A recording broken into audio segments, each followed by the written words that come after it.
নমস্কার, আমি SD sir এবং প্রত্যেককে আরো একবার ওয়েলকাম এসডি স্যার ম্যাথ এই ইউটিউব চ্যানেলে। এবং আজকে তোমরা জানো যে সবেমাত্র শেষ হয়েছে আমাদের ডাব্লিউবিপিএসআই পরীক্ষা এবং সেই ডাব্লিউবিপিএসআই পরীক্ষার কি অনুপাতে টাকা হতে পারে এই নিয়ে একটা বিভ্রান্তি সৃষ্টি হয়েছে। তাই জন্যই ডাব্লিউবিপি কেপি পরীক্ষার্থী যৌথ মঞ্চ কি সিদ্ধান্ত উপনীত হয়েছে যে তারা একটা মেল ক্যাম্পেইন করতে চায় পিআরবি কে। তো সেই মেল ক্যাম্পেইন নিয়ে আজকে আমাদের মূল ভিডিও। তো তোমরা প্রত্যেকে রেডি হয়ে নাও, কি মেল ক্যাম্পেইন, কোথায় করতে হবে, কি করতে হবে। কারণ তোমরা জানো যে এবছর কিন্তু অনেক বছর পর পরীক্ষা হচ্ছে, সুতরাং যাতে সামান্যতম ত্রুটি না থাকে সেই জায়গাটা কিন্তু আমাদের প্রত্যেককে দেখতে হবে।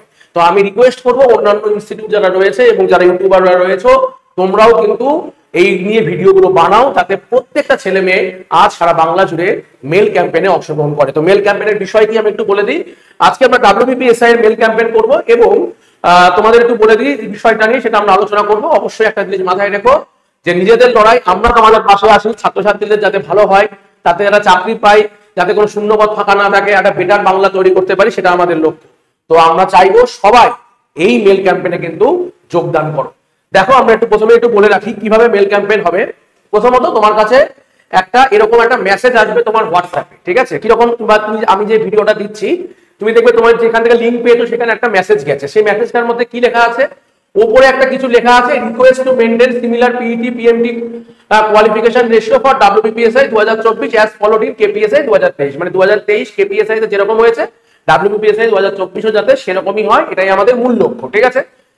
এখানে দেখবে একটা মেল টু একটা wpprb10@gmail.com একটা জিমেল দেওয়া হয়েছে এবং কি মেল করতে হবে সেটাও এরকম একটা লেখা থাকবে তোমার কাছে, যে to the chairman West Bengal police recruitment board Araksha Bhawan, এরকম লেখা থাকবে, ঠিক আছে?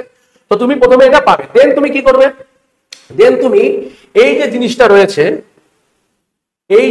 রয়েছে যেখানে লেখা থাকবে মেল টু অমুক, এই wpprb. এই মেলের মধ্যে ক্লিক করবে, এরকম একটা ক্লিক করবে। জাস্ট ক্লিক করলে তোমার কাছে তোমার মোবাইলে এরকম একটা ইন্টারফেস খুলে যাবে। খুলে যাওয়ার পর মানে এখানে প্রথমে এই দুটো থাকবে না, মানে এইটা থাকবে, এটা হলো তোমার ইমেল যেখান থেকে তুমি মেল করছো, এবং এটা হলো পিআরবির ইমেল।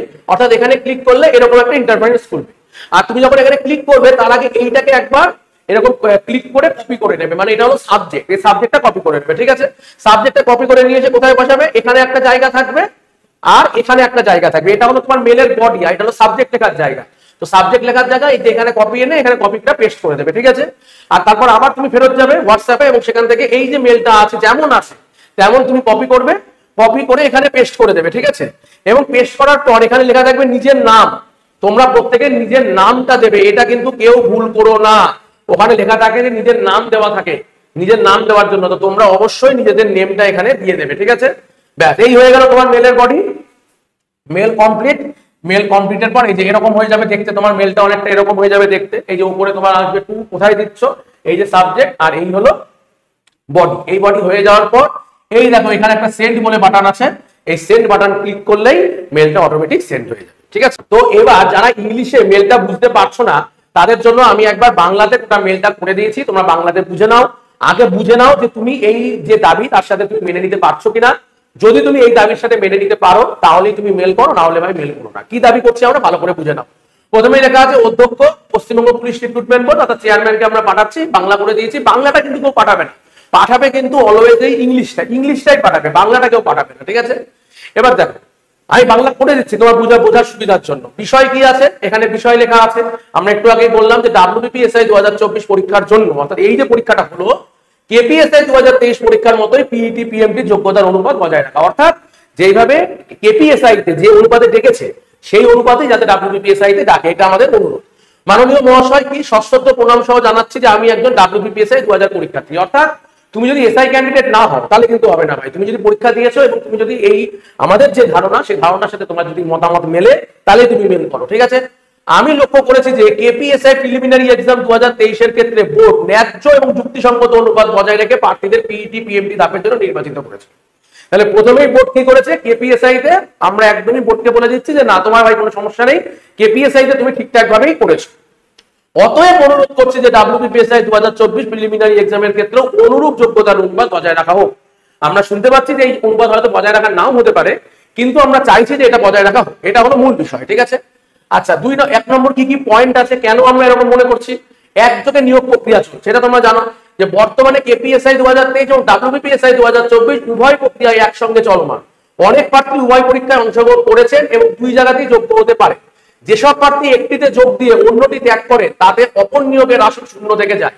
তাই একই ধরনের পিইটি পিএমটি অনুপাত বজায় রাখলে যথেষ্ট সংখ্যক প্রার্থী পরবর্তী ধাপে থাকবে এবং শূন্যপদ পূরণ করা সহজ হবে। অর্থাৎ আমরা এটা কি বলতে চাইছি, দেখো কেপিএসআই আগে হয়েছে, ডাব্লিউবিপিএসআই 1.5 বছর পর হলো, কিন্তু মাঝখানে যেহেতু একটা রিক্রুটমেন্ট প্রসেসের মধ্যে গন্ডগোল হয়ে গেছিল ওবিসি কেসের জন্য, পুরো সিস্টেম নষ্ট হয়ে গেছিল, সেখান থেকে সিস্টেম আবার ব্যাক করেছে, ফিরে এসেছে। তো আবার কেপিএসআই এখনো মেন্সের ডেট দেয়নি, আমরা হয়তো আশা করছি যে ডাব্লিউবিপিএসআই কেপিএসআই একই সাথে হবে। যেমন ডাব্লিউবিপি কনস্টেবল কেপিএস কনস্টেবল মোটামুটি 20-22 দিনের গ্যাপে একই সাথে এগোচ্ছে, সেরকম এসআইটাও একসাথে এগোচ্ছে। তো সেইখানে যদি দেখা যায় যে একটা ছেলে ডাব্লিউবিপিও এসআইও পাস করতে পারে, কেপিএসআইও পাস করতে পারে, সাপোজ সে কেপিএসআই জয়েন করে দিল, তা ডাব্লিউবিপিএসআই সে মানে পরে ধরো জয়েন করতে হবে। এবার কি হলো, কেপিএসআই জয়েন করে ভালো কথা, ডাব্লিউবিপিএসআই রেজাল্ট বেরোলো, তারপরে সে মনে করলো না আমার বাড়ির পাশে ডাব্লিউবিপিএসআই হয়েছে, আমি ডাব্লিউবিপিএসআই জয়েন করি, তাতে কেপিএসআই লোক কমে গেল। এই জিনিস যেন না থাকে, এই জন্য আগে থেকেই ডাব্লিউবিপিএসআই তে বেশি সংখ্যক লোক ডাকানোর চিন্তা ভাবনা আমরা করেছি। কারণ কেপিএসআই যেহেতু আগে রেজাল্ট বেরিয়েছে, তো যদি এখানে দেখা যায় যে কেপিএসআই যারা করছে তারা যদি দেখা যায় যে ডাব্লিউবিপিএসআই তো চলে আসে, তাহলে তো সর্বনাশ, কারণ তারা তো লাস্টে দুটো চাকরি করবেন একসাথে, করবে তো একটা চাকরি, তখন তো এক শ্রেণীর লোক সবসময়ের জন্য বঞ্চিত হবে। এটা যাতে না হয়, এটা আমাদের মূল উদ্দেশ্য। ঠিক আছে। দীর্ঘ নিয়োগ বিরতি ও বয়সের সীমা, প্রায় 2 বছর ধরে নতুন কোনো নিয়োগ হয়নি, ফলে অনেক প্রার্থী এখন সর্বোচ্চ বয়স সীমার কাছাকাছি পৌঁছে গেছেন। তাই আগের মতো যোগ্য প্রার্থীর সংখ্যা বৃদ্ধি করলে তাদের জন্য ন্যায্য সময়োপযোগী সুযোগ তৈরি হবে।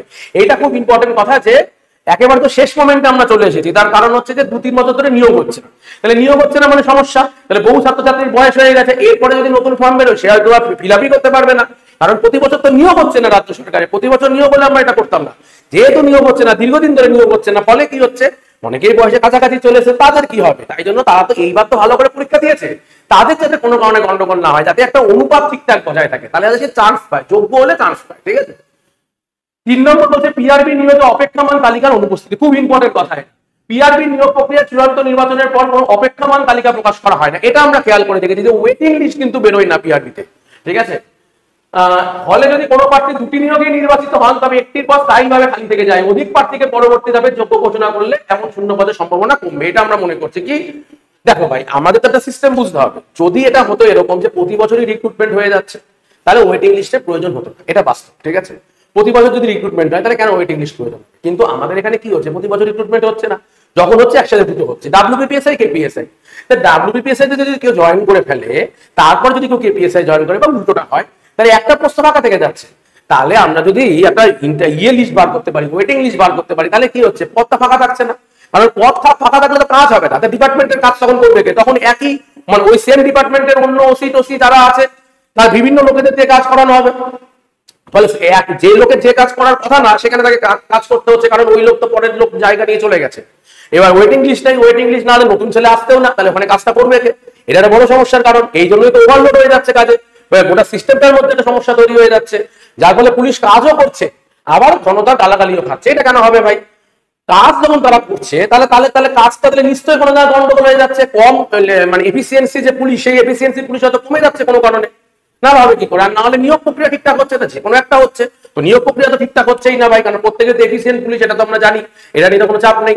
তাহলে নিয়োগ প্রক্রিয়া প্রতি বছর হওয়া প্রয়োজন। নিয়োগ প্রক্রিয়া যেহেতু প্রতি বছর হচ্ছে না, সেই কারণে আমাদের এরকম একটা সিদ্ধান্ত নিতে আসতে হলো যে এখন তো দুটো পরীক্ষা একসাথে হচ্ছে, তাহলে কি ওয়েটিং লিস্ট যদি দিয়ে দেয় তাহলে আর কোনো সমস্যা নেই, সহজই সব। ঠিক আছে। তো অতএব আমরা আন্তরিকভাবে অনুরোধ করছি, কেপিএসআই পরীক্ষার মতো ডাব্লিউবিপিএসআই তো পিইটি যোগ্যতা রাখা হোক, যাতে সমস্ত প্রাপ্ত সুযোগ পায়। এই হলো টোটাল বিষয়। সুতরাং তোমরা নিশ্চয়ই বুঝতে পেরেছো যে আমাদের আজকের মেল ক্যাম্পেইনের বিষয় কি। যদি তুমি এটা এখনই দেখতে না পারো, কিছুক্ষণ পরেও ভিডিও দেখো, যখনই ভিডিও দেখো ভাই, তুমি এটা কিন্তু অবশ্যই জয়েন হও। কারণ যখন পিআরবি বোর্ডের কাছে হাজারে হাজারে মেল যাবে, তখন পিআরবি বোর্ডও নড়ে চড়ে বসবে যে না ঠিকই, কারণ আমাদের যে দাবিটা, এটা তো অন্যায্য দাবি না, এটা তো মানে অযৌক্তিক দাবি না, এই দাবির তো প্রয়োজন আছে, এবং সেই জন্যই আমি সমর্থন করছি। আশা করি আমাদের সমস্ত ছাত্রছাত্রীরা এটা করবে। অন্যান্য ইনস্টিটিউট যারা রয়েছে তারাও তাদের ছাত্রছাত্রীদের জন্য ভিডিও করুক। সারা বাংলার ছাত্রছাত্রীরা কিন্তু এই মেল ক্যাম্পেইনে পাশে দাঁড়াক, এবং ডাব্লিউবিপি কেপি পরীক্ষার্থীর যৌথ মঞ্চ যেভাবে তোমাদের পাশে দাঁড়াচ্ছে, সারা বাংলার ছেলে মেয়েদের পাশে দাঁড়াচ্ছে, এটা মনে রেখো। এবং একটা কথা সবসময় মাথায় রেখো যে আমরা সিস্টেম বদল করতে এসেছি, সিস্টেম আমরা বদল করবোই। তাতে বাংলার ভালো হবে, মানুষের ভালো হবে, প্রতিটা ছেলে মেয়ের ভালো হবে, একটা ম্যাল প্র্যাকটিসিং বন্ধ হবে, এবং একটা সুস্থ সমাজ এবং সুস্থ পুলিশি ব্যবস্থা আমরা দেখতে পারবো। এটা পুলিশরাও চাই, আমরাও চাই, আশা করি ছাত্রছাত্রীরাও চাই। তো সবার চাওয়া যদি একসাথে হয়, তাহলে গোটা সিস্টেমটাই ঠিকঠাকভাবে এগোতে পারে। এটাই আমাদের চাওয়া, এটাই আমাদের পাওয়া, এবং আমরা চাইবো, আশা করি তোমরাও এই ভিডিওটা প্রচুর পরিমাণে শেয়ার করো। যারা যারা মেল ক্যাম্পেইনে এখন অংশগ্রহণ করোনি অবশ্যই অংশগ্রহণ করো। নমস্কার।